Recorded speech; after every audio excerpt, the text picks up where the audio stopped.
Hello everyone, सभी को hello नमस्कार और यीशु मसीह के नाम पर जय मसीह। मैं फिर से आप लोग सभी के सामने आई हूँ और कुछ मज़ेदार विषय को लेके आई हूँ और मैं विश्वास करती हूँ कि आप उसे पसंद करेंगे। और जैसे हम सोचते हैं कि डिसीजन, निर्णय के बारे में, जब हम किसी भी समय निर्णय के बारे में बात करते हैं या निर्णय लेने का समय आते हैं तो हम क्या करते हैं? हम सोचते हैं ये कितनी आसानी बात है, लेकिन बहुत सारे लोग हैं जब उन्हें निर्णय लेने का समय आता है तो उन लोग वो निर्णय ले नहीं पाते क्योंकि उन्हें पता नहीं होता है कि वो क्या निर्णय ले और कैसे निर्णय ले। तो इसीलिए इसी विषय को लेकर मैं आप लोगों के समक्ष आज आई हूँ निर्णय के बारे में, और मैं आशा करती हूँ कि आप लोग आशीषित रहेंगे। जैसे ही आपको मालूम है कि निर्णय एक सुनने में बहुत सरल समझ में आता है, लेकिन ये होता नहीं है, क्योंकि आज हमने जो भी निर्णय लिया है वो हमारे भविष्य को बना सकता है और बिगाड़ भी सकता है। अगर आज हमने एक अच्छा निर्णय लिया है तो हमारे भविष्य को वो बना सकता है। अगर हमने आज एक गलत निर्णय को लिया तो हमारे भविष्य को वो बिगाड़ हो सकता है। तो इसीलिए मैं आप लोगों के समक्ष में आज एक वचन पढ़ने जा रही हूँ और आप इस वचन को ध्यान से सुनिएगा। व्यवस्था विवरण 30 का अध्याय 30 का 19वां पद यह कहता है, मैं तुम्हें दो मार्ग को चुनने की छूट दे रहा हूँ। मैं धरती आकाश को तुम्हारे चुनाव का साक्षी बना रहा हूँ। तुम जीवन को चुन सकते हो या मृत्यु को चुन सकते हो। जीवन का चुनाव वरदान लाएगा और मृत्यु को चुनाव अभिशाप। इसलिए जीवन को चुनो, तब तुम और तुम्हारे बच्चे जीवित रहेंगे। आमीन। कितना सुंदर ये आयत है जो परमेश्वर ने हमें बताया गया है और परमेश्वर द्वारा हमारे लिए दिया गया ये आयत है, एक वचन है जो हमारे जीवन को सही जीवन को चुनने में प्रेरणा देता है। जैसे आपको मालूम है कि सृष्टि के शुरू में एक औरत हवा के कारण क्या हुआ था, उसके एक निर्णय के कारण सारी मनुष्य जाति पाप के घेरे में आ गई थी, पाप में उन लोग पड़ गए थे।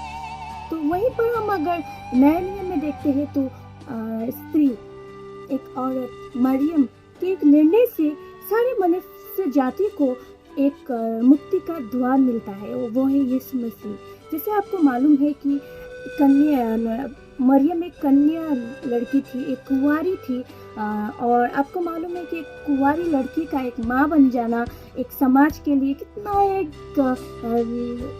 शाप की बात है। अगर हम कहें आज के समय में तो एक शाप उसको मानेंगे, लेकिन मरियम ने जब उस निर्णय को, परमेश्वर ने उसे जब वो कहा कि वो माँ बनने वाली है, वो मनुष्य की जाति के लिए एक मुक्तिदाता और उद्धारकर्ता को उनके गर्भ द्वारा वो इस संसार में भेज रहे हैं, तो मरियम ने ना नहीं कहा, क्योंकि परमेश्वर को मालूम था कि वो परमेश्वर की एक अच्छी बेटी और परमेश्वर की बातों को सुनने वाली और जीवन को चुनने वाली एक स्त्री थी। तो इसीलिए जहाँ पर हम देखते हैं कि एक स्त्री द्वारा सारे मनुष्य जाति पाप में गिर गए थे, तो वहीं हम दूसरी तरफ देखते हैं कि स्त्री द्वारा ही मनुष्य जाति का उद्धार और मुक्ति का दरवाजा मरियम लेके आई थी, और वो दरवाजा का नाम था यीशु क्रिस्ट, जो हमारे स्वर्ग की चाबी है। और इसीलिए मैं आपको ये कहना चाहती हूँ कि जब भी आप कोई भी फैसला क्यों न ले, परमेश्वर को प्रार्थना करके, परमेश्वर के आगे समर्पित होकर उस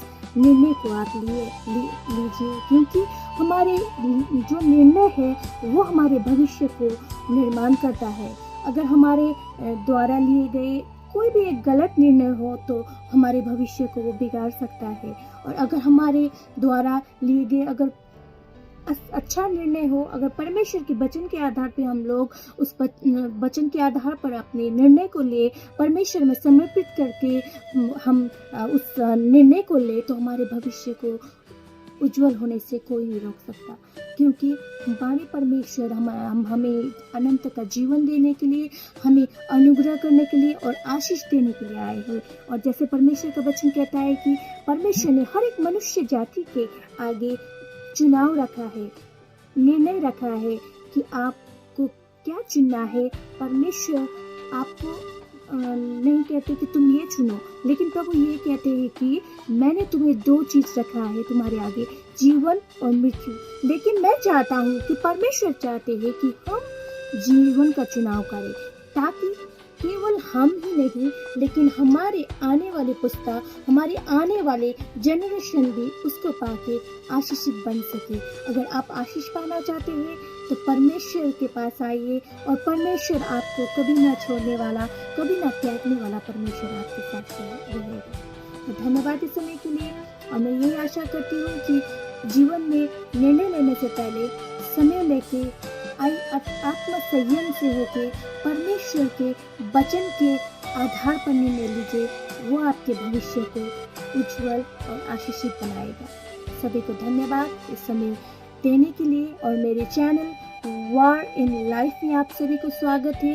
अगर आपने अभी तक सब्सक्राइब नहीं किया है तो इसको जरूर कीजिए, क्योंकि आने वाले दिन में बहुत सारी इंटरेस्टिंग चीज़ें होने वाली है, जैसे कुकिंग, खाने बनाने का। जैसे किचन में भी बहुत सारे वार होते हैं कि खाना क्या बनाए और उसको सर्व कैसे करें। खाना बनाने से लेके एक अच्छी कहानियाँ आपके लिए लेके आऊँगी, और आप लोगों के लिए एक अच्छी बहुत सारी जो भी स्त्रियाँ हैं उन्हें परमेश्वर को प्यार करना और परमेश्वर को सच्चे हृदय से कैसे ढूंढना, उस बारे में मैं बहुत सारे इंटरेस्टिंग टॉपिक के साथ आऊँगी। तभी तक आप सब लोग खुश रहिए और सावधान रहिए, और घर में रहिए, और हेल्दी खाइए, और परमेश्वर के वचन को मनन कीजिए, ताकि आपके भविष्य और आपके बच्चों के भविष्य आशीषित बन सके। सभी को यीशु क्रिस्त के नाम पर जय मसीह।